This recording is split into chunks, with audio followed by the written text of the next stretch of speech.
सुंदर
सर्व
रामकृष्ण हरी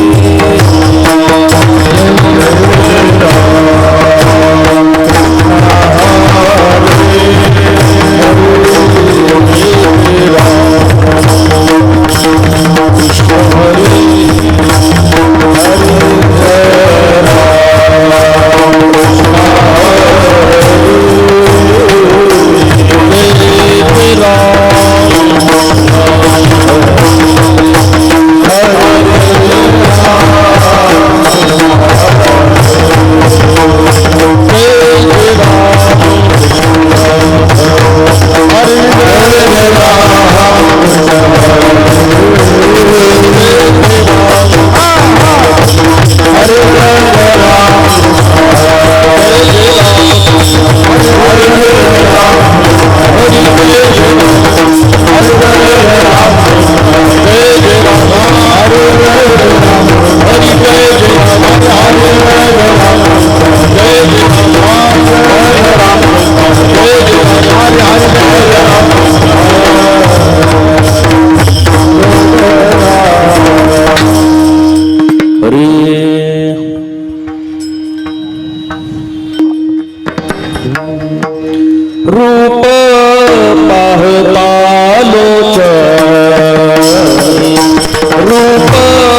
गातो वासुदेव मी ऐका गातो वासुदेव मी ऐका गातो वासुदेव मी ऐका गातो वासुदेव मी ऐका ठाई ठेवून भावे एका चित्त ठाई ठेवून भावे एका ठेवून भावे एका चित्त ठाई ठेवून भावे एका डोळे रात्र करू नका डोळे झाकून रात्र करू नका डोळे झाकून रात्र करू नका डोळे झाकून रात्र करू नका करीत फैसला से देखागा करीत फैसला से देखागा करीत फैसला से देखागा करीत फैसला से देखागा राम राम स्वरा हरि राम राम स्वरा हरि राम राम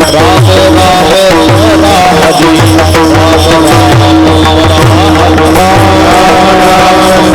राम राम स्वरा हरि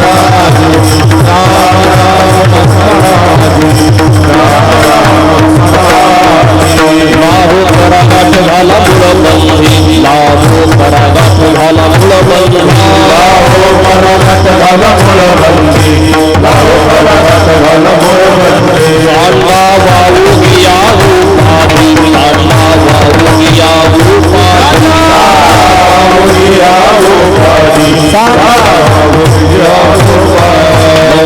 लावो निरहा गोविंद लावो निरहा गोविंद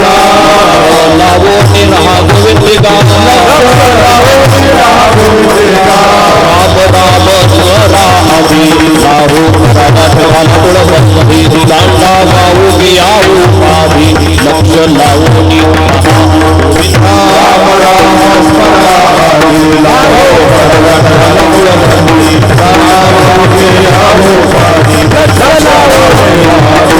अल्प आयुष्य मानव देह अल्प आयुष्य मानव देह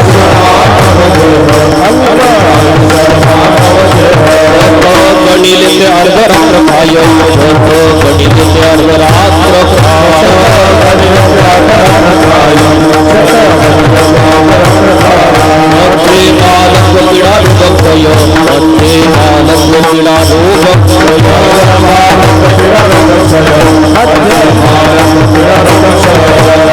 भजनाची उरलीत पाहिना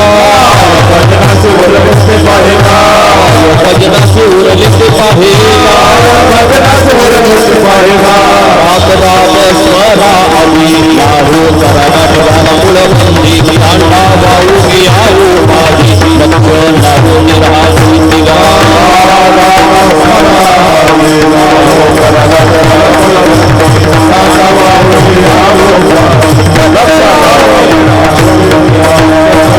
भंगूर नाही भगवता भंगूर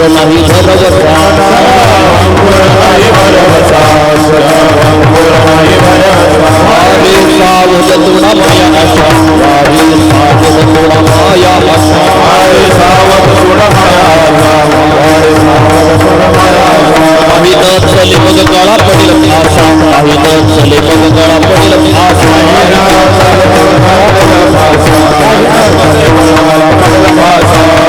हुशार तुला हे ओळखागा हुशार तुला हे ओळखागा राम राम स्वरा हरि लावो परागाठ झाला मुळबंधी लांडा वाहू गिया उपाधी लक्ष लावो निरहा गोविंद राम स्वरा हरि लावो परागाठ झाला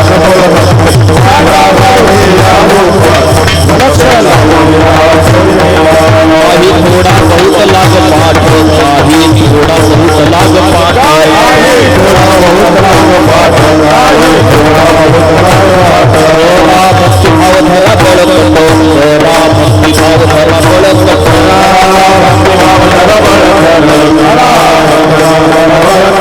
मन मन ध्यान गेला उडी मन ध्यान गेला उडी आली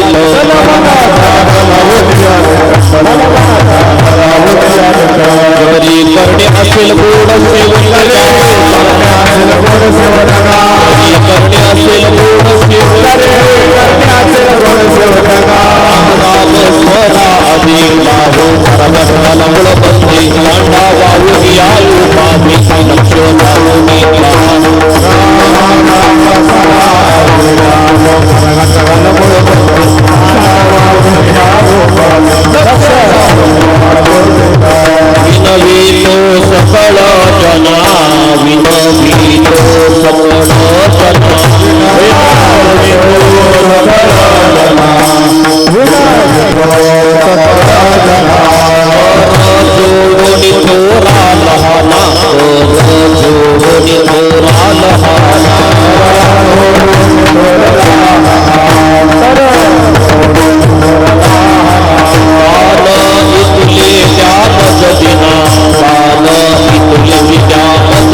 गातो वासुदेव ऐका गातो वासुदेव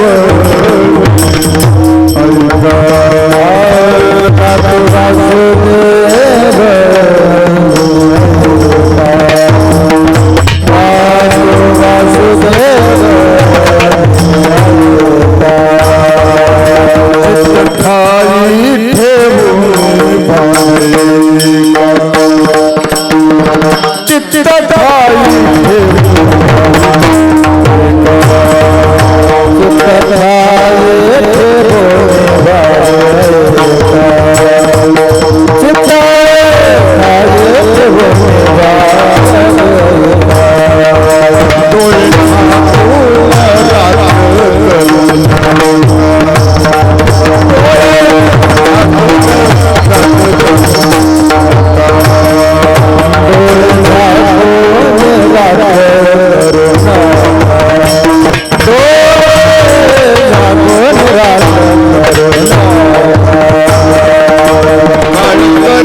राम राम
लक्ष लावून राम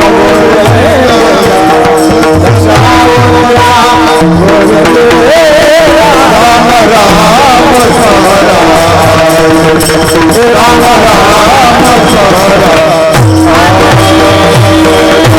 गातो वासुदेव मी ऐका चित्त ठाई ठेवणे भावे एका डोळे झाकोने रात्र करू नका काळ करीत बैसला से लेखागा राम राम स्मरा आधी लाहू करा गाठ घाला मुळबंधे सांडा वावू गिया उपाधी लक्ष लावून रहा गोविंदिगा अल्पायुष्य मानव देह शतगणिले ते अर्धरात्र खाय मध्ये बालत्व पीडा रोग क्षय काय भजनासी उरले ते पाहेगा राम राम स्मरा आधी लाहू करा गाठ घाला मुळबंधे सांडा वावू गिया उपाधी लक्ष लावून रहा गोविंदिगा क्षणभंगूर नाही भरवसा वारे सावध तोडा माया अशा काही न चले मग गळा पडील फासा पुढे हुशार थोर आहे उळसागा राम राम स्मरा आधी लाहू करा गाठ घाला मुळबंधे सांडा वावू गिया उपाधी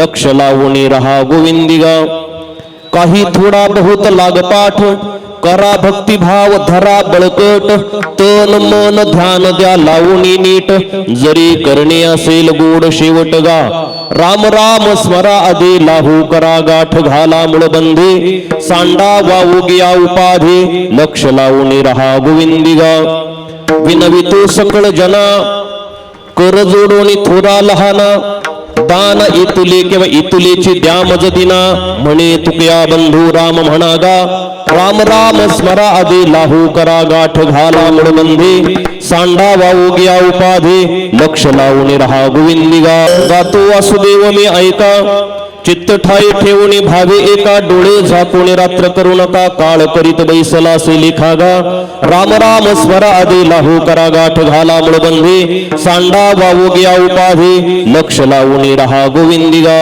प्रस्तुत प्राप्त स्थळी प्राप्त प्रसंगी कीर्तन रूपी चिंतनासाठी निवडलेला अभंग देहूचे सुप्रसिद्ध साधू वैराग्याची मूर्तिमंत पुतळे ज्ञानेशप्रिय श्रीमंत संत जगद्गुरु तुकोबरायांचे बंधू कानोबा महाराज यांचा अत्यंत महत्वाचा वासुदेव प्रकरणातला सुंदर असा अभंग सेवेसाठी निवडला. विठ्ठल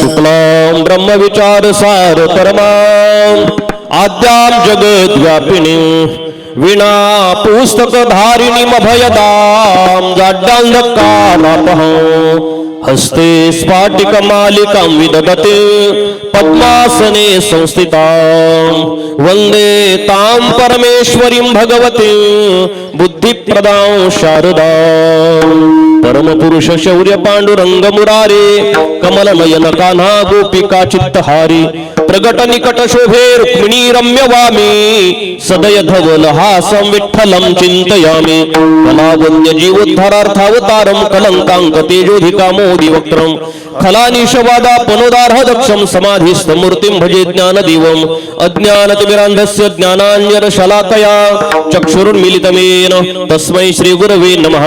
कायमाजे वाणी मानिल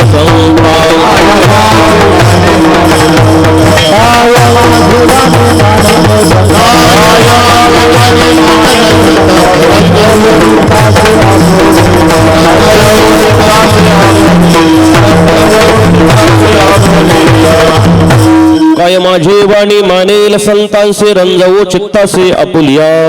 गातो वासुदेव मी ऐका चित्त ठाई ठेवणी भावे एका डोळे झाकोणी रात्र करू नका काळ करीत बैसला से लेखागा राम राम स्मरा आधी. प्रस्तुत अभंग कानोबा महाराज यांचा असून अभंग वासुदेव प्रकरणातला आहे.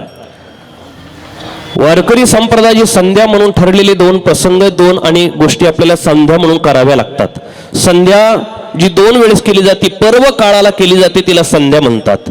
पर्व काळ त्याला म्हणतात दोन काळाचा जॉईंट सांधा त्याला पर्व काळ आणि बोललं जातं. काही पर्व काळ दिवसातून दोन वेळेस येतात 24 तासात 2 वेळेस येतात. काही पर्व काळ 15 दिवसातून एकदा येतात. काही पर्व काळ आणि वर्षातून येतात. काही पर्व काळ 12 वर्षातून एकदा येतात. काही पर्व काळ 25 वर्षानंतर येतात. काही पर्व काळ 60 वर्षानंतर आलेले बघायला मिळतात. अशी पर्व काळ आहे. असा पर्व काळ, पुण्यकाळ, ज्याला पुण्यकाळ बोला, अशा पर्व काळावर, अशा पुण्यकाळावर आपण थोडी जरी भगवंताची साधना केली तरी आपल्याला यत्किंचित देते दानम तद्दान मेरू सन्निधी, हे जसं वाक्य आहे, थोडं दिलं तरी जास्त आणि त्याचं फल प्राप्त होतं. तसं पर्व काळावर थोडी साधना केली तर जास्त साधना केल्याचं फल आपल्या पदरामध्ये प्राप्त होतं. म्हणून पर्व काळामध्ये साधना केली जाते. असे 24 तासामध्ये येणारे पर्व काळ 2 आहे. ती 2 म्हणजे दिवस संपत आला आणि रात्र प्रारंभ झाली, याच्या जॉईंटला, या सांध्याला म्हणतात पर्व काळ. आणि रात्र संपत आली आणि दिवस प्रारंभ होतो, त्या सांध्याला म्हणतात पर्व काळ. आता रात्र संपत आली आणि दिवस प्रारंभ झाला, त्याला आपण पंच उषक काल बोला, त्याला पहाट बोला, त्याला तांबडं फुटणं म्हणा. अशा वेळेस वारकरी संप्रदायामध्ये साधना केली जाते, ते काकडा म्हणून केली जाते. आणि दिवस संपत आला आणि रात्र प्रारंभ होते, या जॉईंटला जी साधना केली जाते वारकरी संप्रदायामध्ये त्याला हरिपाठ म्हणतात. विठ्ठल विठ्ठल. पर्व काळाला आपण साधना करावी म्हणून सकाळी घरातून बाहेर निघत असताना, ड्युटीला निघत असताना सकाळी सकाळी बरीचशी मंडळी स्नान झालं की देवदर्शन करतात, होईल तेवढं वाचन करतात, पाठ करतात, चिंतन करतात आणि आपल्या कार्याला लागतात. संध्याकाळी ड्युटीहून घरी आले, दिवस मावळण्याच्या वेळेस तेव्हाही स्नान झालं की पुन्हा देवाच्या समोर जाऊन साधना करतात, नामचिंतन करतात, जो वेळ मिळेल तो. का? याचं कारण आहे, पर्व काळाला आम्ही केलेले साधन आम्हाला फलश्रुत प्राप्त करून देते. म्हणून ही पर्व काळाला साधना केली जाते. 2 पर्व काळ आहे. ब्राह्मण हा संध्या करतो, ब्राह्मणाने त्रिकाल संध्या केली जाते. ब्राह्मण संध्या करत नसेल तर त्याला ब्राह्मण बोललं जात नाही. वारी करत नसेल त्याला वारकरी बोललं जात नाही. तसंच संध्या करत नसेल, हरिपाठ आणि काकडा म्हणत नसेल तर त्यालाही वारकरी बोललं जात नाही. विठ्ठल विठ्ठल. का मी पर्व काळाला साधना करायची? काय कारण आहे? त्याचं कारण लक्षात घ्या. या अवनी तलावर, भूतलावर अनेक साधू संत महात्मे पुण्यात्मे भगवंताची साधना करत बसलेले असतात, आत्मचिंतन करत बसतात.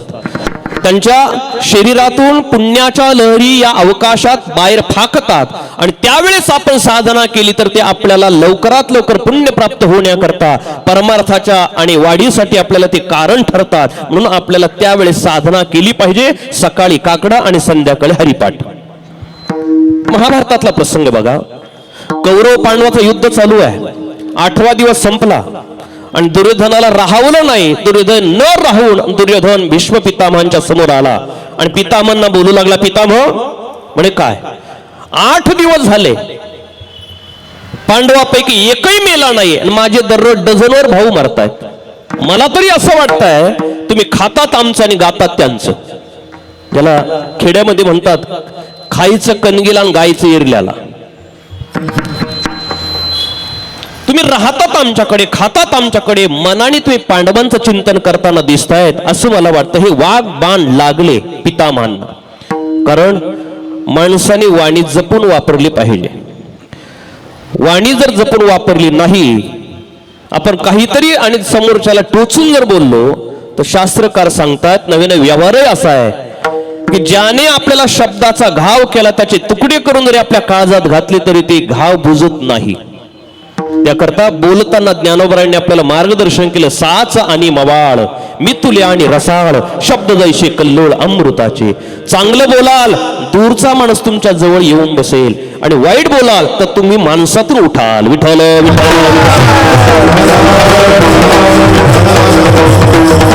दुर्योधनाचे शब्द पितामहांना लागले आणि पितामह सांगतात, दुर्योधना तसं जर म्हणत असेल उद्या निष्पांडवी पृथ्वी करणार माझी प्रतिज्ञा भीष्माची.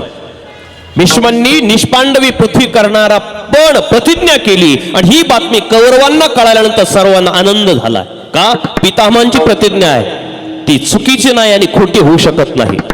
पण पांडवांच्या सैन्यामध्ये, पांडवाच्या गोटामध्ये कोणी कोणाकडे पाहत नाही, सर्व निस्तेज झालेले आहे. भगवान कृष्ण परमात्मा पांडवांकडे गेले, ते सर्वजणांनी मान खाली घातलेले आहे. भगवान विचारता काय धर्मा? म्हणजे नंबर कुणाचा सांगता येत नाही, कारण 5 पैकी 1 जाणार आहे, निश्चित जाणार. कारण पितामहांची प्रतिज्ञा आहे, ती असत्य होऊ शकत नाही. काय करावं?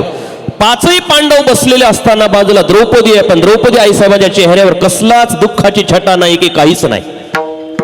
भगवान आश्चर्यचकित झाले, विचारले द्रौपदी अगं तुला काही बातमी कळाली नाही? म्हणजे कळाली ना. काय बातमी? अगं पितामहांनी प्रतिज्ञा केली निष्पांडवी पृथ्वी करण्याची, तुला समजलं नाही? द्रौपदी सहज बोलली, देवा केली असेल प्रतिज्ञा, त्याचं मला काय? अरे त्याचं म्हणजे पांडवांना मारण्यासाठी प्रतिज्ञा आहे.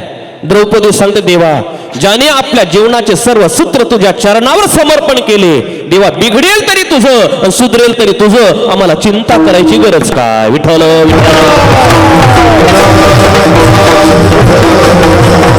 आणि मग भगवान परमात्मा सांगतात, द्रौपदी तुला एक काम करावं लागेल. म्हणजे काय? पितामहांनी प्रतिज्ञा केली ना, मग आपल्याला त्यातून काहीतरी मार्ग काढावा लागेल. सकाळी पितामहांच्या दर्शनाला जायचं.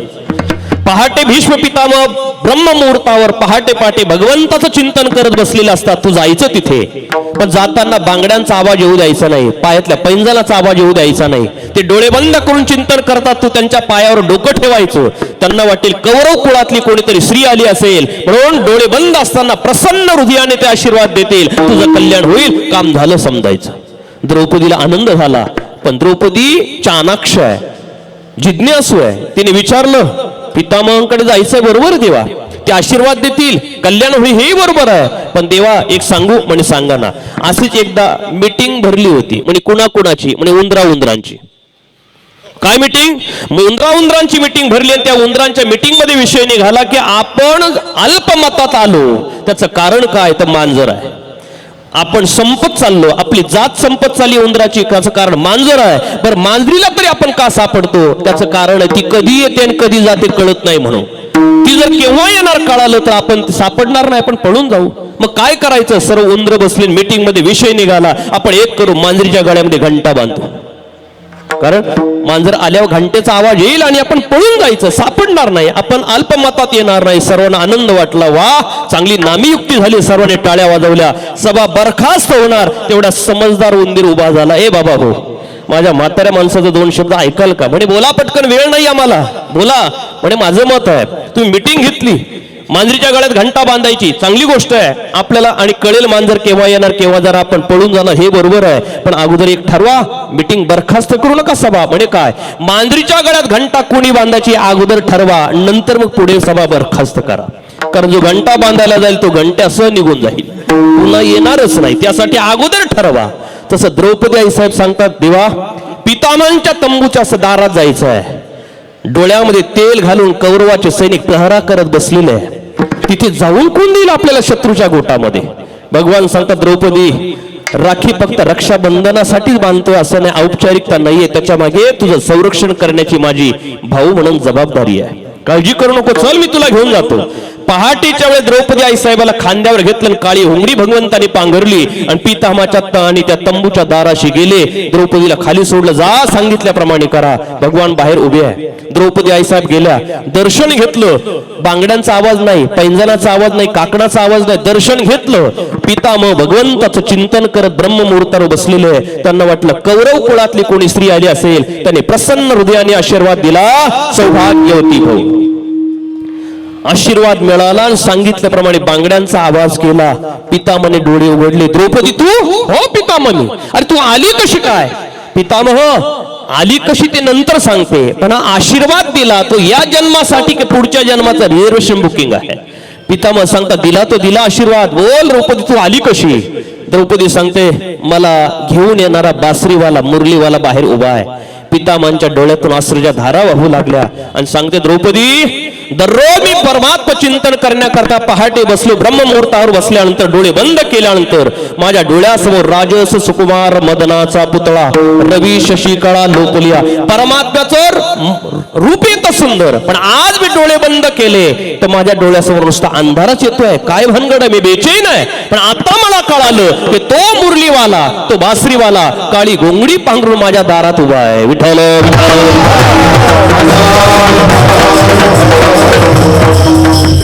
माझा विषय हा आहे, ब्रह्ममुहूर्तावर अनेक संत महात्मे पुण्यवान पुरुष आणि चिंतन करतात, त्यांच्या पुण्याच्या ध्वनी लहरी बाहेर अंतराळात टाकतात आणि त्यावेळेस तुम्ही आम्ही सामान्य माणसांनी जर साधना केली आपल्याला ती लवकरात लवकर फल प्राप्त करून देते. म्हणून पहाटे काकडा गाण्याची पद्धत आहे. विठ्ठल काकड्यातला पर्व काळी गायला जाणारा वासुदेव प्रकरणातला अभंग सेवेसाठी मी निवडलाय. अभंग जगद्गुरु तुकोबारायांचे बंधू कान्होबा महाराज यांचा असा सुंदर असा अभंग आहे. कान्होबा महाराजांनी रूपक केलंय. त्याचं कारण संतांनी जे अभंग केले ते वेगवेगळ्या प्रकरण आपल्याला बघायला मिळतात. मंगलाचरण आहे, मागणी आहे, अद्वैतपर आहे, उपदेशपर आहे, संतपर आहे, गवळणी आहे, भारुड आहे, काकडा आहे, जोगी आहे, मुखी आहे, बहिरी आहे. वेगवेगळे प्रकार आपल्याला संतांच्या आणि वाङ्मयामध्ये बघायला मिळतात. त्यामध्ये वासुदेव हा एक प्रकार आहे. तसं वासुदेव शब्दाचं चिंतन केलं तर भगवंताचं नाव वासुदेव आहे. वासनात वासुदेवस्य वासितम भुवनत्रयम, भगवान परमात्म्याचं नाव आहे किंवा आपल्या सर्वांच्या श्लोक पाठ आहे. मला म्हणू लागा, सपोर्ट करा, बोला वसुदेव सुतम कंसचाणूर देवकी परमानंद कृष्ण वंदे वसुदेव सुतम, अर्थात वसुदेवाचा पुत्र, त्यांना म्हणा वासुदेव. विठ्ठल विठ्ठल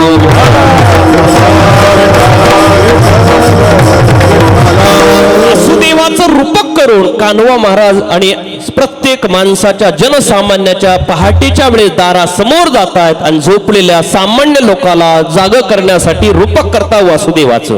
प्रत्येकाचा ड्रेस कोड ठरलेला आहे. पांढरा शर्ट आहे, पांढरी पॅन्ट आहे, टाय आहे आणि काळा कोट आहे. आपण काय समजतो, हे कोण आहे? वकील साहेब आहे. धोतर लावलेलं आहे पांढरं शुभ्र, पांढरा शर्ट घातलेला आहे, गळ्यामध्ये तुळशीच्या माळा आहे, टोपी आहे, गंध लावलेला आहे. आपण समजतो हा वारकरी आहे. ड्रेस कोड ठरलेला आहे. खाकी पॅन्ट आहे, खाका शर्ट आहे, लेस आहे, बेल्ट आहे, अजून डोक्यावर कॅप टोपी आहे. आपण समजतो हे कोण आहे? दादा आहे, पोलीस आहे. का? ड्रेस कोड ठरलेला आहे. तसा गोट्यापर्यंत अंगरखा घातलेला आहे. हातामध्ये छोटासा टाळ आहे, एका हातामध्ये चिपड्या घेतलेल्या आहे, गळ्यामध्ये तुळशी रुद्राक्षाच्या माळा आहे, मोठासा असा ऊर्ध्वपुंड्र गंध लावलेला आहे, डोक्यावर टोपी मंदिराच्या शिखरासारखी अशी टोपी आहे, तिला मोराचे पंख लावलेला आहे आणि गल्लोगल्लीत दारोदार जाऊन अज्ञानी झोपलेल्या जीवांना माणसांना जाग करण्याचं काम, देवाचं गायन करून देवाचं नाव घेऊन जाग करण्याचं काम करतो. त्याला म्हणा वासुदेव. विठ्ठल असाच एक वासुदेव रूपक केलं, असाच एक वासुदेव कान्होबा महाराज वासुदेवाचं रूपक केलं, आपल्या दारासमोर आले आणि झोपलेल्यांना जाग करून भगवंताचं गीत गाऊन जाग करू लागले. अभंगाच्या पहिल्या चरणात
एवढा मोठा अभंग सहसा कीर्तनाला कोणी घेत नाही, पण आपण लहान तोंडी मोठा घास ऐकाने थोडस प्रयत्न केलाय. कारण एवढी जर संख्या असेल तर आपल्याला सहज आहे. विठ्ठल खरं प्रामाणिकपणे सांगतो, ज्याला विंचू उतरण्याचा मंत्र येत नाही त्याने सापाच्या वेळेत हात घालूच नाही. पण आता हात घातला ना, मग काय आता व्यवस्थित सांभाळावं लागणार आहे. विठ्ठल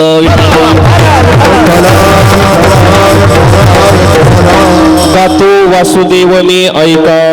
गातो गायन शब्द आहे. आपल्या अंतःकरणातला भाव शब्दाच्या द्वारे व्यक्त करण्यासाठी समोरच्या व्यक्तीला दोन माध्यम आपल्याला बघायला मिळतात. एक गद्य आहे आणि पद्य आहे. गद्याच्या माध्यमातून सांगतो आणि पद्याच्या माध्यमातून सांगतो. पण गद्याचा जर विचार केला, उदाहरणार्थ थोडक्यात म्हणजे आपण धडा म्हणा आणि कविता म्हणा, सोपं. धड्याच्या माध्यमातून आणि कवितेच्या माध्यमातून. पण धडा शिकवत असताना, व्याख्यान करत असताना त्या व्याख्यानामध्ये ब्रह्मज्ञान वृक्ष जर असेल तर वृक्ष ब्रह्मज्ञान सर्वांच्या गळी उतरवण्यासाठी ज्ञानोबराय सांगतात, तरी अवधान एक वेळ दिजे. अवधानाची गरज आहे. श्रोता आणि वक्ता यांच्या एकमेकाच्या एकाग्रतेची गरज आहे. पण मध्ये जर व्यवधान झालं तर व्याख्यान केलेलं सर्वांच्या गळी उतरत नाही, हृदयापर्यंत ते ब्रह्मज्ञान पोहोचत नाही. पण तेच ज्ञान, तेच ब्रह्मज्ञान जर संगीताच्या माध्यमातून, गीताच्या माध्यमातून, काव्याच्या माध्यमातून जर दिलं, तिथे सहज गळी उतरतं. हीच आणि गोष्ट, हाच भाव कान्हवा महाराजांनी विचारात घेतला की व्याख्यान करून आपण हे ब्रह्मज्ञान सर्वांच्या गळी उतरवण्यापेक्षा हे वृक्ष ब्रह्मज्ञान आपण गीताच्या माध्यमातून पोहोचूया. विठ्ठल आणि वारकरी सांप्रदायिक संतांनी भजनामध्ये हे गीत, हे तत्वज्ञान गीताच्या माध्यमातून देताना त्याला संगीताची जोड लावली. संगीताची जोड लावली. संगीत आहे, मृदंग, टाळ आणि विणा या तिघांचा एकत्रितपणा घेऊन हे संगीताचं माध्यम घेतलं आणि वृक्ष ब्रह्मज्ञान सर्वांच्या गळी उतरवण्याचं काम केलंय. म्हणून आपल्याकडे मृदंग घेतला, नुसता घेतला नाही, कायम तो सांगितलंय, लावायला सांगितलं. बरोबर आहे ना? जसं तुम्ही लावतात. मृदंग आहे, विणा आहे, टाळ आहे. संगीताचं माध्यम घेतलं आणि हे ज्ञान आपल्या गळ्यापर्यंत पोहोचवण्याची कला वापरली. मृदंग आहे, आपण पाहतो फक्त मृदंग आहे, मृदंग आहे, टाळ आहे, विणा आहे, पण याच्या मागे मोठं शास्त्र आहे. विनाकारण संतांनी घेतलं नाही का? या तीनही वाद्यातून निघालेल्या ध्वनी लहरी या अंतराळामध्ये सत्वगुण निर्माण करतात आणि ते सत्वगुण माणसाच्या परमार्थाला पोषक ठरतो. म्हणून हे वाद्य वापरलेलं आहे. मृदंग सामान्य मृदंगाचे प्रकार आहे. आपण बोलतो हा मृदंग आहे, पण मृदंग शब्दाचा अर्थ मृत अंगम इति मृदंगम. पूर्वीचा मृदंग मातीचा असायचा, मृद अंगम, मातीचा मृदंग. थोडा काळ बदलला, लाकडाचा मृदंग झाला. अजून सुधारित काळ आला, स्टीलचा मृदंग झाला.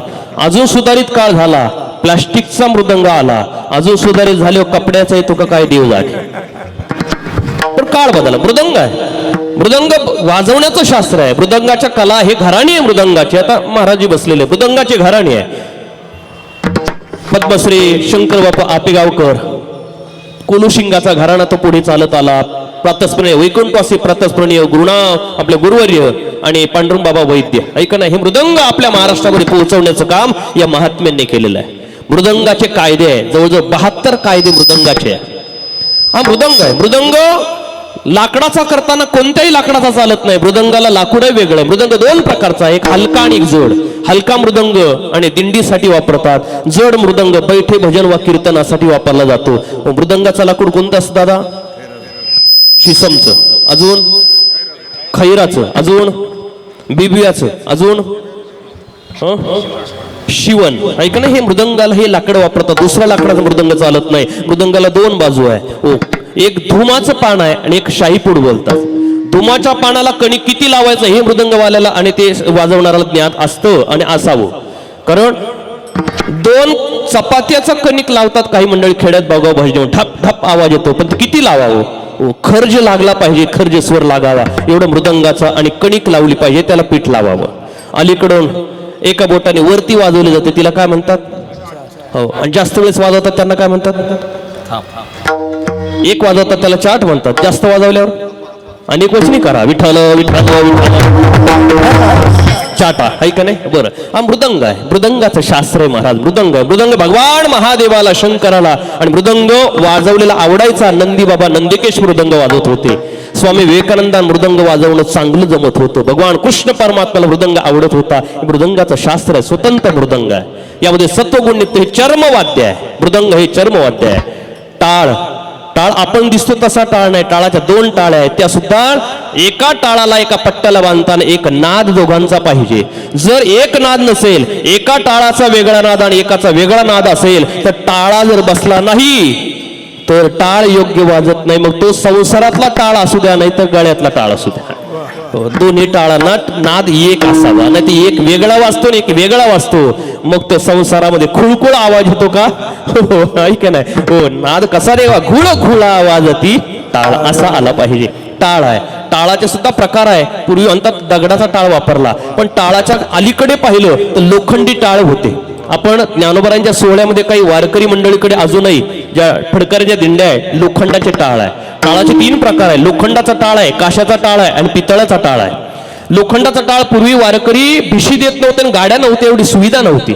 फक्त खांद्यावर आणि पता घेतली आणि गोंगडी घेतली आणि चालले टाळकरी गळ्यामध्ये टाळ घेऊन भजनी मंडळ. कोणी जेवण दिलं तर ताट नसायचं, टाळामध्ये घ्यायचं, खायचं आणि टाळ वाजत भजन करायचं. अशी अवस्था तो टाळ वापरला जायचा. मोठा टाळ असायचा. टाळ आहे, अशा टाळ वाजवण्याची कला आहे. आणि वीण आहे, वीण्याचे स्वर आहे. कोणता तार, कोणती पितळी तार ती कशी लावायची, पंचम कसा लावायचा, हे षड्ज कसा लावायचा याचं ज्ञान आहे. या 3ही गोष्टी एकत्र घेतल्या, वृक्ष ब्रह्मज्ञान आणि गीताच्या माध्यमातून आपल्या गळ्यापर्यंत पोहोचवण्यासाठी वासुदेवाचं रूपक केलं आणि आपल्या समोर आले. विठ्ठल विठ्ठल आपल्या समोर येऊन बोलू लागली, गातो वासुदेव मी ऐका. मी गातो, मी गायन करतोय, गातो, पण काय गातो? वासुदेव गातो. मी वासुदेव आहे, मी गातोय, पण काय गातो? वासुदेव मी. आता मी शब्द या ठिकाणी वापरला. एका शब्दाचं चिंतन करा. मी शब्द 2 ठिकाणी, परमार्थातला मी वेगळा आणि संसारातला मी वेगळा. संसारामध्ये मी शब्द येतो तेव्हा अभिमान अहंकार दाखवला जातो, इगो. आणि परमार्थातला मी शब्द अभिमान दाखवत नाही तर अस्मिता व्यक्त करतोय. संसारातल्या मी शब्दामध्ये अहंकार आहे, परमार्थातल्या मी शब्दामध्ये अस्मिता आहे. अज्ञान अहंकारामध्ये अज्ञान असतं आणि अस्मितेमध्ये ज्ञान असतं. अहंकार माणसाला देवापासून दूर नेतो, अस्मिता देवाजवळ आणून ठेवते किंवा देवाला जोडून देते. अशा 2 प्रकार आहे, परमार्थातला मी आणि संसारातला मी. परमार्थ संसारातला मी, तुम्ही कोण? मी कीर्तनकार आहे, मी गायक आहे, मी आमदार आहे, मी खासदार आहे. मी शब्द अभिमान व्यक्त करतो, अभिमान आहे. पण या ठिकाणी आलेला मी शब्द संतांच्या मुखातला असल्यामुळे ते अभिमान करणार नाही. कारण एवढं संतांचा जर विचार केला, एवढं ज्ञान प्राप्त, नवे ज्ञानाला फुटलेले हातपाय म्हणजे ज्ञानोबर आहे, ज्ञानाला फुटलेले हातपाय म्हणजे तुकोबर आहे. चालतं बोलतो ज्ञानाचं प्रतिबिंब म्हणजे संत आहे. संत तेथे विवेक आहे. जिथे विवेक आहे, जिथं ज्ञान आहे तिथं संत आहे. जिथं संत आहे तिथेच फक्त ज्ञान आहे. आपण तर अज्ञानी आहात, आपल्याकडे काय ज्ञान आहे? आपल्याला पटकन जर विचारलं ना कीर्तनाला येण्याच्या अगोदर काय नाश्ता केला तर आपण गडबडून जातो, सांगता येत नाही. असं तर आपलं ज्ञान आहे. पण संतांना त्रिकाल ज्ञान आहे, भूत भविष्य वर्तमान काळ 3ही काळातलं त्यांना ज्ञान आहे. विठ्ठल विठ्ठल ज्ञान हे संतांच्या जवळच आहे. ते चालते ज्ञानाचे बिंब. ऐकणे असे संत आहे. आपलं अज्ञानाचं आहे. काय झालं, बसमध्ये बसल्यानंतर कंडक्टर आला, शेजारच्या माणसाला विचारलं, का रे तिकीट काढलं का? एवढी अज्ञानी माणसं असतात. तिकीट काढलं का? तो म्हणतो हो कंडक्टर काढलं. म्हणजे 1 नाही 2 तिकीट काढले. म्हणजे कुणाकुणाचे काढले? म्हणजे एकट्याचेच. मग एकटा असेल 2 तिकीट का? तो म्हणे कंडक्टर आपण का अडाणी थोडेच आहे, एखादं जर हरवलं तर दुसरं जवळ पाहिजे म्हणून 2 काढले. एवढी तर माणसं अज्ञानी. त्या शेजारच्याने सांगितलं, भल्या माणसं दोन्ही एकाच पॉकेटमध्ये ठेवले आणि एकच पॉकेट आहे, ते जर हरवलं तर दोन्ही हरवतील ना, मग काय करणार? तो म्हणे मी काय एवढा अडाणी आहे का? दोन्ही जरी तिकीट गेलं, पॉकेट गेलं तर महिन्याचा पास खिशात आहे. विठ्ठल अज्ञानी माणसं आहे तुम्ही, आम्ही अज्ञानी आहे. पण संत ज्ञान जिथं आहे तिथं संत आहे, संत ते आहे जिथं ज्ञान आहे. असे संत मंडळी मी शब्द वापरतात म्हणजे अस्मिता वापरतात, या ठिकाणी अहंकार करत नाही. कारण तुकोबरायांचा विचार करा. तुकोबरायांच्या बाबतीत जर बोललं तर तुकोबराय सांगतात, काहींना वेद वाचता येतो पण वेदाचा अर्थ कळत नाही. काहींना वेदाचा अर्थ कळतो तर समन्वय लावता येत नाही. काहींना वेदाचा समन्वय लावता येतो, वेद अंगी बांधवत नाही. पण आम्ही जर म्हणाल तर वाचा बोलू वेद नेते, करो संते केले ते, जयाचे बिसाट शब्द सुखे म्हणो येते वेद. तुकोबराय सांगतायत बाकीच्यांनी वेदाचं गाठोडो डोक्यावर घ्यावं आणि ओझं वहावं.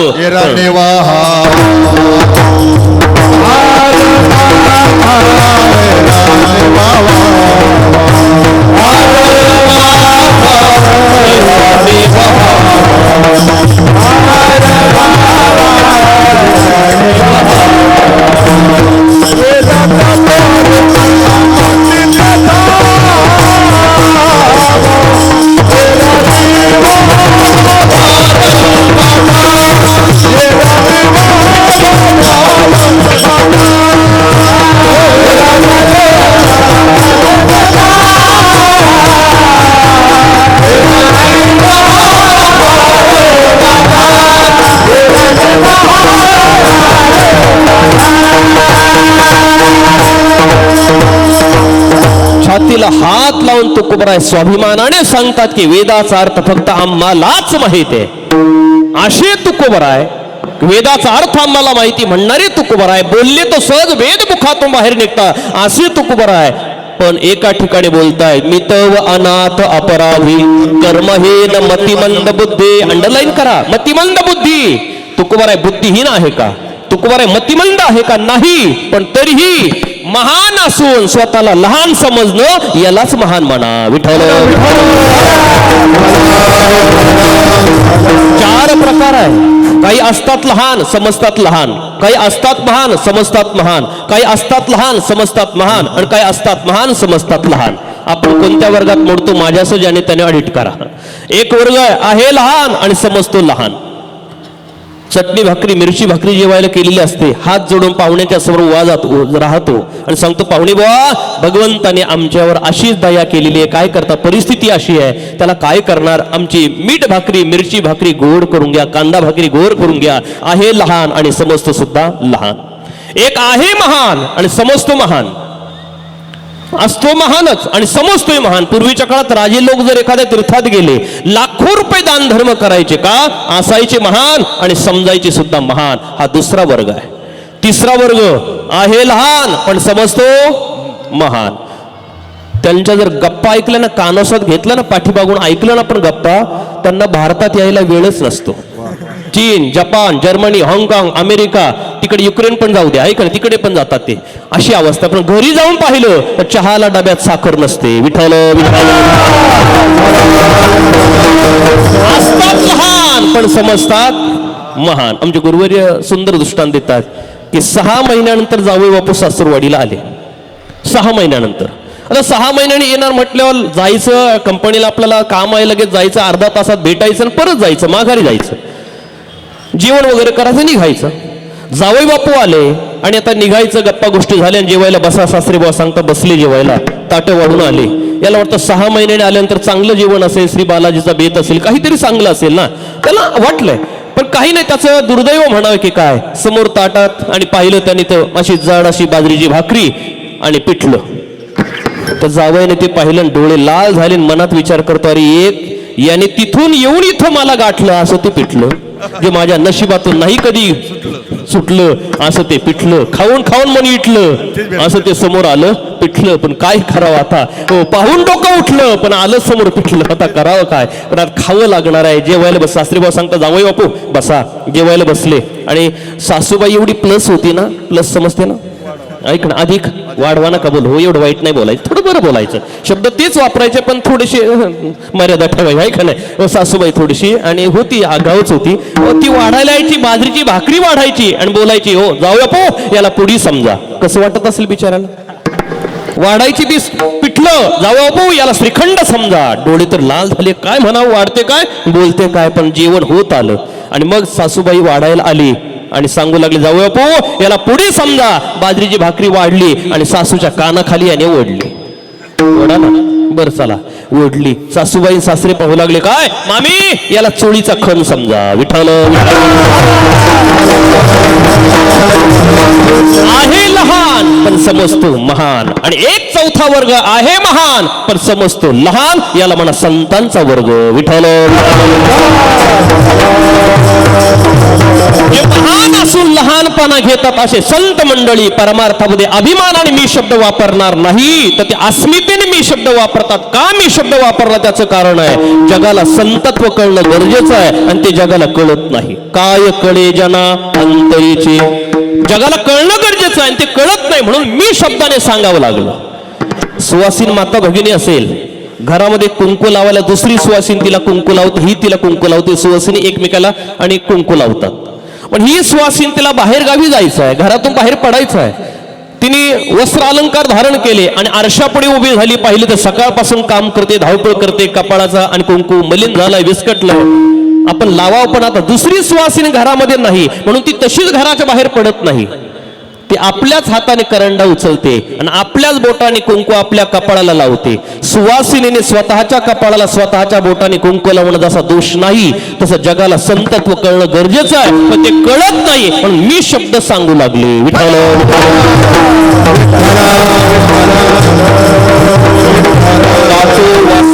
मी ऐका सांगतायत काय मी वासुदेव गातोय ऐका मी गातोय मी वासुदेव आहे ऐका शब्द म्हणजे काय हो आपण समजतो तसा ऐका शब्द समजू नका ऐका म्हणजे या कानाने ऐकून त्या कानाने सोडा याला ऐका म्हणत नाही ऐका शब्दाचं चिंतन घ्या लक्षात विठ्ठल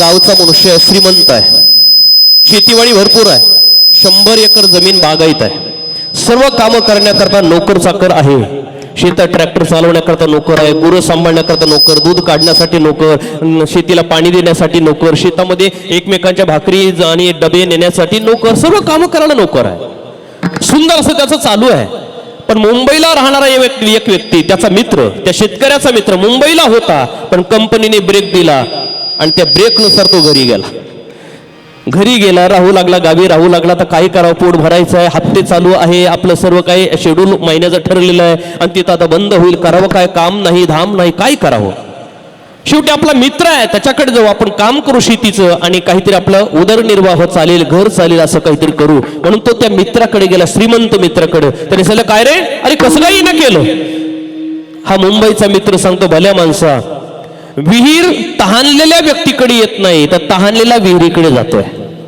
मला गरज पडली म्हणून तुझ्याकडे आलोय मित्रा मला गरज आहे म्हणजे काय बोल ना मला काम हवं आहे माझ्या कंपनीने मला ब्रेक दिलाय मला आणि आता गरज आहे पैशांची मी तुझ्या घरी शेती काम करतो मला कामावर ठेव आणि मला जे मजुरी येईल त्यावर माझं घर चालेल श्रीमंत मित्र सांगू लागला भल्या माणसा तू माझा मित्र आहे आपल्या दोघांचं प्रेम आहे आणि प्रेमामध्ये व्यवहार येऊ नये व्यवहारात प्रेम असावं पण प्रेमात व्यवहार नसावा प्रेमात जर व्यवहार आला तर त्या प्रेमामध्ये कटुता निर्माण होण्याची दाट शक्यता असते बघा तुम्ही आतापर्यंत ज्यांचं प्रेम आहे अतिप्रेम आहे त्यांच्यामध्ये व्यवहार आला तर कटुता निर्माण झालेली बघायला मिळालेली आहे व्यवहारामध्ये प्रेम असावं पण प्रेमात व्यवहार आला तर कधी कधी असं होऊ शकतंय म्हणून त्या श्रीमंत मित्राने सांगितलं भल्या माणसा एक काम कर आपलं प्रेम आहे दोघांचं मैत्रीचं यामध्ये कटुता येऊ नये आणि माझ्याकडे तुला कामाला ठेवायचं माझ्याकडे माणसं भरपूर आहे इथं काही गरज नाही त्याने सांगितलं काही कर बाबा एखादा ऑब्सेंट राहील त्या दिवशी मी काम करेल बरं म्हणजे चालेल पण अगोदर बॉन्ड करून घेऊ प्रेमामध्ये वितुष्ट येता कामा नाही त्याने बॉन्ड करून घेतला श्रीमंत मित्राने काय बॉन्ड आहे की यांनी लिहून दिलं मालकाने सांगितलेली सर्व कामे मी ऐकणार काय लिहिलं बोला मालकाने सांगितलेली सर्व कामे मी ऐकणार बॉन्ड केला दोघांनी सह्या केल्या आणि स्टाम्प तो लिहून आणि त्यांनी कपाटात ठेवला हा दररोज जातोय मालकाच्या रूम मध्ये बसतोय कारण ज्याचं त्याचं काम करण्याकरता नोकर आहे याला कामच नाही हाताला हा फक्त चहा पाणी वगैरे आराम जेवण वगैरे आणि घरी येतोय 2-3 दिवस झाले आणि मालकाला एक दिवस बाहेर गावी जाण्याचा योग आला मालक सांगतोय मी घरी बाहेर चाललोय मालक निघून गेला हा मालकाच्या जागेवर येऊन बसला सेकंड मालक मालकीनबाईने पाटलीनबाईने सांगितलं हो शेतामध्ये डबा घेऊन जायचा आहे डबे घेऊन जा हो पाटलीनबाई ऐकलं म्हटलं डबा तिथंच आहे हल्लाच नाही शेतात ते बैल सोडायचे बैल चारायला न्यायचे घेऊन जा हो मालकीनबाई ऐकलं आणि तिथंच आहे सर्व कामं सकाळपासून मालकीन सांगते हा कोणतंच करत नाही फक्त ऐकलं म्हणतो जागेवर बसला मालकीनबाईला बरं वाटलं असेल का जेव्हा मालक संध्याकाळी आला आणि आल्यानंतर घरात पाय की दारात पाय त्या पाटील असलेल्या मालकाच्या त्या पाटलाचा रुबाब बाहेर घरात काय आपल्याला माहिती सर्व पाटलांना घरात आल्यानंतर ती बोलू लागली का हो कशालाही आणून ठेवलंय फुकट पैसा द्यायचा आहे काम धंदा करत नाही एक कवडीचं काम करत नाही फक्त ऐकलं म्हणतोय काम केलं नाही पाटलाने विचारलं काय रे म्हणे काय तुला मी कामावर ठेवलं आणि तू कुशाला काम ऐकत नाही काय म्हणावं तुला ठेवला कशाला तू म्हणे कोण बोलतो पाटील मी काम ऐकत नाही असं कोण मी काम ऐकतोय मग असं कसं पाटील बोलतोय शेतामध्ये डबा घेऊन जा मजुरांचा तर तू ऐकलं नाही म्हणे कोण म्हणतो ऐकलं बैल घेऊन जा शेतातले ऐकलं अमककार ऐकलं कोण म्हणत नाही ऐकलं मी ऐकलं ना मग ऐकलं तर केलं का नाही ऐकलं ना मग केलं का नाही तसंच पडलंय काम तर हे बॉन्ड काढा आपला कपाटातून बॉन्ड काढला त्यावर लिहिलं होतं मालकाने सांगितलेले सर्व कामे मी ऐकणार लिहिलंय करणार थोडंच लिहिलंय विठ्ठल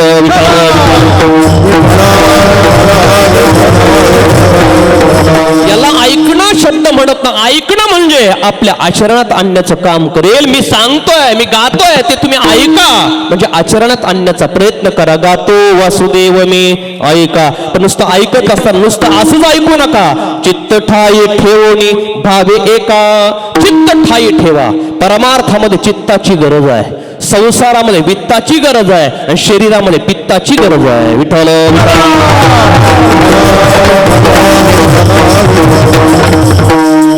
बाजारपेठेमध्ये माणसाची आणि कशाची गरज आहे?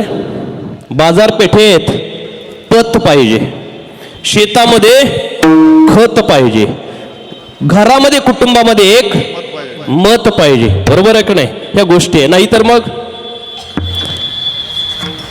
खेत में नाला, गोठे में हेला, घर में साला, उसका कभी न होगा. तुम्ही बोला, मला थांबायचं आहे. विठ्ठल परमार्थामध्ये चित्त असावं लागतं. म्हणून अथचित्तम समाधातुम न शक्नोषि मयि स्थिरम अभ्यास योगेन ततो मामी चाप्तुम धनंजय. अथवा हे चित्त मनबुद्धी सहित माझे हाती अचुंबित न शक्षी देऊ तरी गायसे करी या आठा प्रहारा माझारी मोटके निमिषभरी देतू जाय. मग जे जे का नेमिक देखुले माझे ते तुले आरुषक विषय घेईल. जैशी शरद कालू रिगे सरिता ओहटू लागे तैसे चित्त काढेल वेगे प्रपंच होणी मग पुनवे होणी जैसे शशीबिंब दिसे दिसे हरपता औषे नाहीचे होय तैसे भोगात निर्गता चित्त मज माझी रिगता हळू हळू पंड सुता मीच होईल. विठ्ठल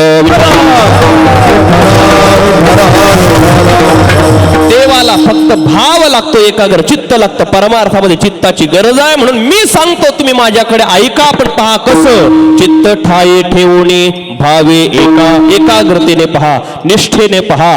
चित्त ठाये ठेवणे भावे एका. डोळे झाकून रात्र करू नका. आपण डोळे झाकून रात्र करू नका म्हणजे आपली रात्र आणि दिवस हा डोळे झाकण्यात म्हणजे अज्ञानामध्ये चालला आहे. विठ्ठल विठ्ठल विठ्ठल. डोळे झाकू नका म्हणजे अज्ञानात राहू नका. कोणी सांगणारा असेल तर सांगितलेलं ऐकू नये. आपण न ऐकल्यासारखं करणं म्हणजे आसून डोळे झाकणं आहे. झोपणारे दोन माणसं आहे. खरोखर झोप आल्यानंतर झोपलेलाही एक आहे आणि झोपेचं सोंग घेतलेलाही एक आहे. विठ्ठल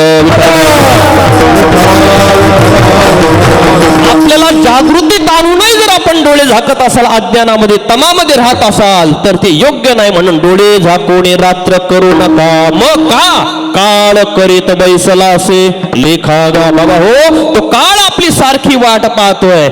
काळ आपल्याला सोडणार नाही, कायम वाट पाहतो. अजून किती आहे अवकाश घडी घडी काळ वाट याचे पाहे. काळ सारखी वाट पाहतो. आता काळ शब्दाचं चिंतन करून जाऊया. काळ शब्द समानार्थी, त्याला बरेच शब्द. काळ म्हणजे प्रारब्ध, काळ म्हणजे कर्म, काळ म्हणजे यम, काळ म्हणजे वेळ. विठ्ठल आणि एक वाक्य अजून सर्वांनी हृदयावर करून ठेवा. एक वेळे देवाला नाही घाबरलं तरी चालेल, पण काळाला घाबरल्याशिवाय राहू नका. कारण काळ माणसाला सोडत नाही. काळ सारखी आपली वाट पाहतोय. आपल्याकडे लक्ष आहे काळाचं. पाहे पा कवडा पसरला असे जवडा करुणिया माझे वडा अकारुगल. काळ सारखी आपली वाट पाहतोय. आणि काळाचा प्रारब्धाचा कर्माचा जर विचार केला तर चलतीचा काळ जर असेल ना म्हणजे चांगले दिवस. चलतीच्या काळामध्ये आपण दुसऱ्याला काहीतरी आपलं वाईट करू नका, दुसऱ्याचं वाईट करू नका. तो काळ गोल सर्कल प्रमाणे पुन्हा आपल्या समोर येतो. विठ्ठल